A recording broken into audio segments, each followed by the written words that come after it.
ಲೋಕೇಶ್ ಅಂತ ಆತ atrocity case ಕೊಟ್ಟಿದ್ದಾನೆ. ಈ ಗಲಾಟೆಯ ಮಧ್ಯದಲ್ಲಿ ನನ್ನನ್ನು ಜಾತಿ ಹಿಡಿದು ಬೈದರು ಅಂತ. ಜನಾರ್ದನ್ ರೆಡ್ಡಿ, ಸೋಮಶೇಖರ್ ರೆಡ್ಡಿ ಸೇರಿದಂತೆ 4 ಜನ ನನ್ನನ್ನು ಜಾತಿ ಹಿಡಿದು ಬೈದರು, ನನ್ನ ಜಾತಿ ಬೈದರು ಅಂತ. ಅರ್ಥ ಆಯಿತು ಅನಿಸುತ್ತೆ. ಅಟ್ರಾಸಿಟಿ ಕೇಸು ರಾಮುಲು ಮೇಲೆ ಕೊಡೋದಕ್ಕೆ ಬರೋದಿಲ್ಲ. ಬಿಕಾಸ್ ಈ ಹಿಮ್ಸೆಲ್ಫ್ ಇಸ್ ಎಸ್ ಸಿ ಮತ್ತು ಎಸ್ ಟಿಗಳ ಮೇಲೆ ಕಂಪ್ಲೇಂಟ್ ಕೊಡೋದಕ್ಕೆ ಬರೋದಿಲ್ಲ. ಅದನ್ನು ಜಾತಿ ನಿಂದನೆಯ ಕಂಪ್ಲೇಂಟು. 4 FIRಗಳು ಇವ್ರ ಕಡೆ, ಇನ್ನು 2 FIRಗಳು. ಅದು ತುಂಬ ಜನ ಕೇಳಿದ್ರು ಅದನ್ನು, ಅರೆ ಜನಾರ್ದನ್ ರೆಡ್ಡಿ ಅವ್ರ ಕಡೆಯಿಂದ ಏನೂ ಕಂಪ್ಲೇಂಟ್ ಇಲ್ವಾ ಅಂತ. ಪೊಲೀಸ್ ಹಿರಿಯ ಅಧಿಕಾರಿಗಳು ಜನಾರ್ದನ್ ರೆಡ್ಡಿ ಅವರ ಮನೆಗೆ ಬಂದು ಜನಾರ್ದನ್ ರೆಡ್ಡಿ ಅವರ ಹತ್ರ ಒಂದು ಕಂಪ್ಲೇಂಟ್ ತಗೊಂಡಿದ್ದಾರೆ. ಜನಾರ್ದನ್ ರೆಡ್ಡಿ ಅವರ ಆಫೀಸ್ನಲ್ಲಿ ಕೆಲಸ ಮಾಡ್ತಾ ಇದ್ದ ವ್ಯಕ್ತಿ ಹತ್ರ ಅವರು ಒಂದು ಜಾತಿ ನಿಂದನೆ ಕೇಸ್ ಹಾಕಿಸಿದ್ದಾರೆ. ಅದು ಬೇರೆ ಇದು ಬೇರೆ, ಎಲ್ಲ ಸಪರೇಟ್, ಬರೀ ನಾಟಕ ಅಷ್ಟೇ. ನಾಗರಾಜ್ ಅಂತ ಮ್ಯಾನೇಜರ್ ಅಂತೆ. ಆ ನಾಗರಾಜ್ ಕೂಡ ವಾಲ್ಮೀಕಿ ಸಮುದಾಯದ ವ್ಯಕ್ತಿ. ನನ್ನನ್ನು ಜಾತಿ ಹಿಡಿದು ಬೈದರು ಅಂತ. 2 ಕೇಸ್ಗಳ ಕಥೆ ಏನೋ ಗೊತ್ತಿರುತ್ತೆ ನಿಮಗೆ. ಅದೇನು ಬಿಡಿಸಿ ಹೇಳಬೇಕೆ? ಜನಾರ್ದನ್ ರೆಡ್ಡಿ, ಸೋಮಶೇಖರ್ ರೆಡ್ಡಿ, ಶ್ರೀರಾಮುಲು, ಮೋತ್ಕರ್ ಶ್ರೀನಿವಾಸ್ ಅಂತ, ಪ್ರಕಾಶ್ ರೆಡ್ಡಿ, ರಮಣ, ಪಾಲಣ್ಣ, ದಿವಾಕರು, ಮಾರುತಿ ಪ್ರಸಾದು, ದಮ್ಮೂರ್ ಶೇಖರ, ಅಲಿ ಖಾನ್ ಇಷ್ಟು ಜನರ ವಿರುದ್ಧ FIRಗಳು ದಾಖಲಾಗಿದ್ದಾವೆ. ಅಲ್ಲಿ ಅನ್ನಲ್ಲ, ನನ್ನ SP-ನೇ ಇಲ್ಲ. ಶೋಭಾರಾಣಿಯವರು ಮಂಡ್ಯಕ್ಕೆ ಟ್ರಾನ್ಸ್ಫರ್ ಆಗಿದ್ದಾರೆ. ಅವರು ಮಂಡ್ಯಕ್ಕೆ ರಿಪೋರ್ಟ್ ಮಾಡ್ಕೊಳ್ಳೋದಕ್ಕೆ ಹೋಗಿದ್ದಾರೆ. ಪವನ್ ನಿಜ್ಜೂರ್ ಅಂತ ಬೆಂಗಳೂರಿನಲ್ಲಿ ಲೋಕಾಯುಕ್ತದಲ್ಲಿದ್ದಂಥವರು, ಅವರು ಬಳ್ಳಾರಿಗೆ ಟ್ರಾನ್ಸ್ಫರ್ ಆಗಿದ್ದಾರೆ. ಬಳ್ಳಾರಿಗೆ ರಿಪೋರ್ಟ್ ಮಾಡ್ಕೊಳ್ಳೋದಕ್ಕೆ ಪವನ್ ನಿಜ್ಜೂರ್ ಬಂದಿದ್ದಾರೆ. ಅದರ ಮಧ್ಯದಲ್ಲಿ ಈ ಗಲಾಟೆ ಶುರುವಾಗಿದೆ. ಟೆಕ್ನಿಕಲಿ SP ಬಂದು ಬಳ್ಳಾರಿಯಲ್ಲಿ ಹೊಸದಾಗಿ ನೇಮಕವಾಗಿರುವ SP ಪವನ್ ನಿಜ್ಜೂರು ಬಂದು ಬಳ್ಳಾರಿಯಲ್ಲಿ ಕಾಲಿಡೋದಕ್ಕಿಂತ ಮುಂಚೆ ಈ ಟೆಕ್ನಿಕಲಿ ಈ ಗಲಾಟೆ ಶುರುವಾಗ್ಬಿಟ್ಟಿತ್ತು. ಕ್ಲಾಪ್ಸ್ ಹೊಡಿರಿ, ಸುಮ್ಮನೆ ಕೂತಿರಲ್ಲ. ಬೆಳಗ್ಗೆನೇ ಶುರುವಾಗಿದೆ ಅದು. ಅವರು ಬಂದು ಚಾರ್ಜ್ ತಗೊಂಡು ದುರ್ಗಮ್ಮ ದೇವಿ ದೇವಸ್ಥಾನಕ್ಕೆ ಬಂದು, ಬಳ್ಳಾರಿಗೆ ಬಂದಿದ್ದೀನಿ ತಾಯಿ, ನಾನಿರುವಷ್ಟು ಕಾಲವಾದರೂ ಇಲ್ಲಿ ಸುಖ, ಶಾಂತಿ, ಸಮೃದ್ಧಿ, ಶಾಂತಿ ಎಲ್ಲವೂ ಇರಲಿ ಅಂಥೇಳಿ ಬೇಡ್ಕೊಂಡು ಪಾಪ ಕೂತ್ಕೊಂಡು, ಹೆಂಗಿದೆ ಬಳ್ಳಾರಿ ಜಿಲ್ಲೆ, ಏನು ಕಥೆ, ಎಷ್ಟು ಪೊಲೀಸ್ ಸ್ಟೇಷನ್ ಇದ್ದಾವೆ, ಎಷ್ಟು ಡಿವಿಷನ್ ಇದ್ದಾವೆ, ಎಷ್ಟು ಸಬ್ ಡಿವಿಷನ್ ಇದ್ದಾವೆ ಅಂತ ನೋಡ್ತಿರ್ತಾರೆ. ಅಷ್ಟರಲ್ಲಿ ಗಲಾಟೆ ಎಲ್ಲಿಂದ ಎಲ್ಲಿಗೋ ಹೋಗಿ, ನೀವು ರಾತ್ರಿ ಅಷ್ಟೊತ್ತಿಗೆ ಸಸ್ಪೆಂಡೇ, ಇವತ್ತು ಅಷ್ಟೊತ್ತಿಗೆ ಸಸ್ಪೆಂಡೇ.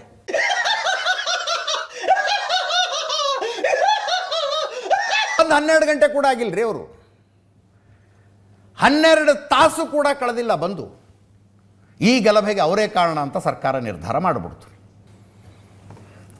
ನೀವು ನಾರಾ ಭರತ್ ರೆಡ್ಡಿ ಅವರು ಮಾತಾಡಿದ್ದು ಕೇಳಿದ್ರೆ ಏಕವಚನದಲ್ಲೇ, ಜನಾರ್ದನ್ ರೆಡ್ಡಿ ಹಂಗೆ ಅವನು, ಹಿಂಗೆ ಇವನು,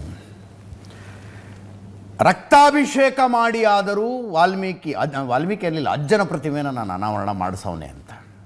ಧೈರ್ಯ ಅನ್ನೋದು ಭಾಳಷ್ಟು ಜನ ಡಿಕ್ಷನರಿಯಲ್ಲಿ ನೋಡಿದ್ರೆ ನನಗದು ಜೀನ್ಸಲ್ಲೇ ಬಂದಿದೆ ಸರ್. ಹಂಗೆ ನೋಡಿದರೆ ನಾರಾ ಭರತ್ ರೆಡ್ಡಿ ತಂದೆ ಮತ್ತು ಜನಾರ್ದನ ರೆಡ್ಡಿ ಅವರ ತಂದೆ ಸೂರ್ಯನಾರಾಯಣ ರೆಡ್ಡಿ, ನಾರಾ ಭರತ್ ರೆಡ್ಡಿ ಅವರ ತಂದೆ. ಎಲ್ಲರೂ BJPಲಿದ್ದವರೇ. ಇವರು ಎಲ್ಲ ಗೊತ್ತು, ಸುಮ್ಮನೆ ಶೋರ್ ಕಾಲದಲ್ಲಿ ಎಲ್ಲರೂ BJPಲಿದ್ದವ್ರೆ.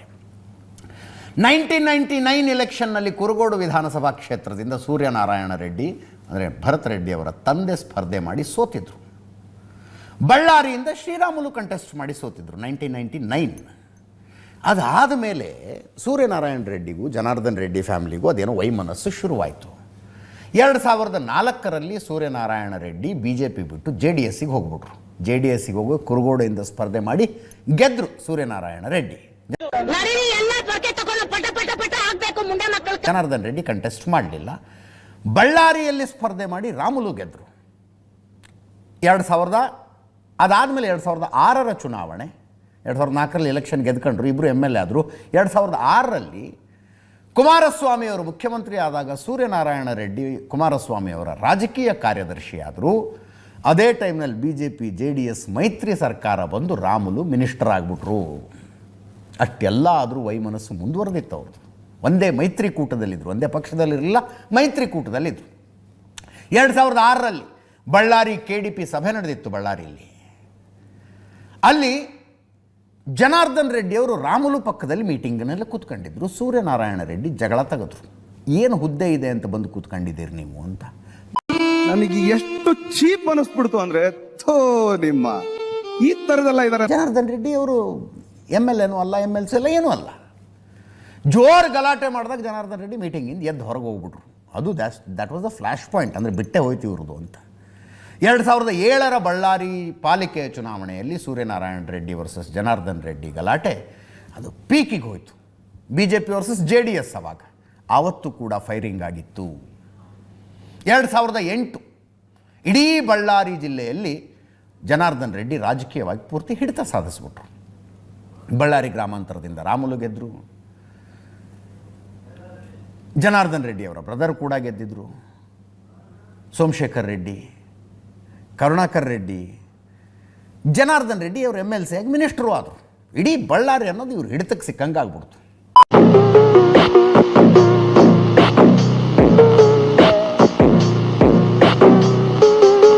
ಎರಡು 2008 ಜನಾರ್ದನ್ ರೆಡ್ಡಿ ಮತ್ತು ರಾಮುಲು ಅವರಿಗೆ ಅಧಿಕಾರ ಸಿಕ್ಕ ಮೇಲೆ ಸೂರ್ಯನಾರಾಯಣ ರೆಡ್ಡಿ ವಿರುದ್ಧ ಸೇಡು ತೀರಿಸ್ಕೊಳ್ಳೋಕೆ ಶುರು ಮಾಡಿದ್ರು ಅಂತ ಚರ್ಚೆಗಳು ಶುರುವಾದವು.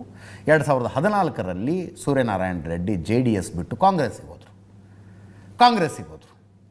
2018ರ ವಿಧಾನಸಭಾ ಚುನಾವಣೆಗೆ ನಾರಾಯಣ ರೆಡ್ಡಿ ಬಹಳ ಉತ್ಸುಕರಾಗಿದ್ದರು ಸ್ಪರ್ಧೆ ಮಾಡಬೇಕು ಅಂತ. ಅವರು ಕಾಂಗ್ರೆಸ್ ಟಿಕೆಟ್ ಕೊಡಲಿಲ್ಲ. ಒಂದ್ ಸ್ವಲ್ಪ ಕರುಣೆ ಇರ್ಲಿ. ಇದೆ ಕೈ ಮುಗಿದು ಬೇಡ್ತೀನಿ, ಕರುಣೆ ಇರ್ಲಿ. ಪ್ರೀತಿ ಇದೆ, ಈ ತರ ಪ್ರೀತಿ ಇದೆ, ಕರುಣೆ ಇಲ್ಲ. ಏನೇ ಆದರೂ ರಕ್ತಾಭಿಷೇಕ ಮಾಡಿ ವಾಲ್ಮೀಕಿ ಅಜ್ಜನಿಗೆ ರಕ್ತಾಭಿಷೇಕ ಮಾಡನ್ನ ನಾನು ಆ ಅಜ್ಜನ ಕಾರ್ಯಕ್ರಮವನ್ನು ಸಕ್ಸಸ್ ಮಾಡೇ ಮಾಡ್ತೀನಿ ಅಂತ. ರಕ್ತಾಭಿಷೇಕ ಮಾಡ್ತಾರಂತೆ ವಾಲ್ಮೀಕಿ ಅಜ್ಜನಿಗೆ. ಸೇಡು ತೀರಿಸಿಕೊಳ್ಳದೆ ಬಿಡೋದಿಲ್ಲಂತೆ BJPಯವರ ಮೇಲೆ. ನಮ್ಮ ಹತ್ರ ಗನ್ಗಳು ಇಲ್ಲ ಅಂತಲ್ಲ. That's what Bharat Reddy says, Nara Bharat Reddy says. ಒಬ್ಬ ಲೀಡ್ರ್ ಆದವನು ಈ ಪರಿ ಮಾತಾಡಿದರೆ ಮತ್ತು ಕಾರ್ಯಕರ್ತರು ಇದ್ರ ಅಪ್ಪನಂಗೆ ಮಾತಾಡ್ತಾರೆ. ಕಾರ್ಯಕರ್ತರು ಏನು ಸುಮ್ಮನೆ ಇರ್ತಾರ? ನಮ್ಮ ಲೀಡ್ರ್ ಇದ್ದಾರಪ್ಪ ಅಂತ ಸದನದಲ್ಲಿ ಬಡ್ದಾಡ್ಕೊಂಡಿದ್ರು ಇವರು. ಒಂದು ಸಲ ನೋಡಂಗಿತ್ತು ಆ ದೃಶ್ಯ. ಜನಾರ್ದನ್ ರೆಡ್ಡಿ, ನಾರಾ ಭರತ್ ರೆಡ್ಡಿ ಸೆಷನ್ನಲ್ಲಿ ಬಡ್ದಾಡಿಕೊಂಡಿತ್ತು. ಸಿದ್ದರಾಮಯ್ಯನವ್ರು ಕರೆದು ಬುದ್ಧಿ ಹೇಳಿದ್ರು ಸರಿ ಹೋಗ್ಬೋದು. ಇಲ್ಲ, ಬಳ್ಳಾರಿ ರಿಪಬ್ಲಿಕ್ ಅಂತಿದ್ರಲ್ಲ, ಬಳ್ಳಾರಿ ರಿಪಬ್ಲಿಕ್ ಪಾರ್ಟ್ 2 ಶುರುವಾಗುತ್ತೆ. ಇನ್ನೇನಾಗುತ್ತೆ? ಸೇಡು ತೀರಿಸಿಕೊಳ್ತೀನಿ, ರಕ್ತಾಭಿಷೇಕ ಮಾಡ್ತೀನಿ, ನನ್ನ ಹತ್ರ ಗನ್ಗಳು ಇಲ್ಲ, ನಮ್ಮ ಹತ್ರ ಗನ್ಗಳು ಇಲ್ಲ ಅಂತಲ್ಲ. ಗನ್ಗಳು ಇದ್ದದ್ದಕ್ಕೆ ಸಮಸ್ಯೆ ಆಗಿದ್ದು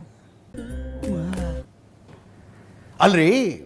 ಗನ್ ಲೈಸೆನ್ಸ್ ಇವ್ರು ತಗೊಳ್ಳೋದು ಸೆಲ್ಫ್ ಪ್ರೊಟೆಕ್ಷನ್ಗೆ ಅಂತ, ಆತ್ಮರಕ್ಷಣೆಗೆ ಅಂಥೇಳಿ ಬರೆದು ಕೊಟ್ಟಿರ್ತಾರೆ ಆ ಗನ್ ಲೈಸೆನ್ಸ್ ಮೇಲೆ. ಅದನ್ನ ಇಟ್ಕೊಂಡು ನೌಕರಿ ಮಾಡೋದಕ್ಕಲ್ಲ ಅದು. ಇವ್ರು ಫೈರಿಂಗ್ ಮಾಡಿದ್ರಲ್ಲ ಅವ್ರ ಬಗ್ಗೆ ಹೇಳ್ತಾ ಇರೋದು. ಇನ್ನೊಬ್ಬರಿಗೆ ಪ್ರೊಟೆಕ್ಷನ್ ಕೊಡೋದಕ್ಕೆ ಅಂತ ತಗೊಂಡಿರ್ತೀರಾ ಗನ್ನನ್ನು. ಒಂದು ಸಲ ಪೊಲೀಸರು ಕೂತ್ಕೊಂಡು ಕರ್ನಾಟಕದಲ್ಲಿ ಯಾವ್ಯಾವ ಪ್ರಭಾವಿಗಳು, ಬಿಸ್ನೆಸ್ಮೆನ್ಗಳು, ಈ ರಿಯಲ್ ಎಸ್ಟೇಟ್ನವರೆಲ್ಲ ಈ ಥರದ ಗನ್ಮ್ಯಾನ್ ಇಟ್ಕೊಂಡು ಪಾಪಿ ಪರದೇಶಿಗಳನ್ನು ಹೆದರಿಸ್ತಾರೆ. ದಯವಿಟ್ಟು ಇವ್ರು ಯಾರು ಅಂತ ಹೇಳ್ತೀರಾ? ಯಾವುದೋ ಬಡವ ಬೆಂಗಳೂರು ಔಟ್ಸ್ಕರ್ಟ್ಸ್ನಲ್ಲಿ 1 ಎಕರೆ 2 ಎಕರೆ ಜಮೀನನ್ನು ತಲೆತಲಾಂತರದಿಂದ ಹೆಂಗೋ ಉಳಿಸ್ಕೊಂಡು ಏನೋ ಮಾಡ್ಕೊಂಡು ಬಂದಿರ್ತಾನೆ ರೀ ಅವನು. ರಿಯಲ್ ಎಸ್ಟೇಟ್ನವ್ರಿಗೆ ಬೇಕು ಅನ್ಸುತ್ತಪ್ಪ ಆ ಜಮೀನು.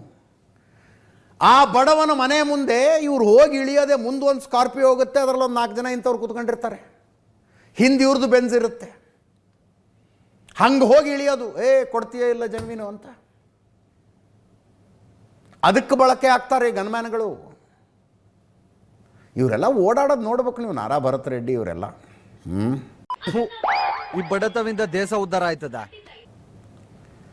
ಫಸ್ಟು ರಿಸ್ಟ್ರಿಕ್ಷನ್ ಹಾಕಬೇಕಾಗಿರೋದು ಅದಕ್ಕೆ. ಈ ಫೈರ್ ಮಾಡಿದ ವ್ಯಕ್ತಿ ಇದಾನಲ್ಲ, ಲೈಸೆನ್ಸ್ ಎಲ್ಲಿ ತಗೊಂಡ, ಏನಂತ ತಗೊಂಡ, ಚೆಕ್ ಮಾಡಿಸಿ ಅದನ್ನು ಫಸ್ಟು. ವರ್ಷಗಳಿಂದ ಎದೆಯಲ್ಲಿ ಬೆಂಕಿಯನ್ನು ಇಟ್ಟುಕೊಂಡು ಏನು ಮಾಡದೆ ಆರಿಸಿಕೊಳ್ಳುವುದು ಬೀದಿಲಾಗ್ತವೆ ಇವೆಲ್ಲ, ಬೀದಿಲಾಗ್ತವೆ.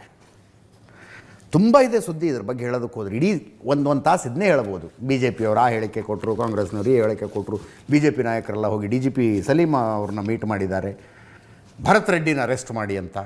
ತುಂಬ ಇದೆ, ಸಾಕಿನ್. ಮತ್ತೆ ಭೇಟಿಯಾಗೋಣ. ನಮಸ್ಕಾರ.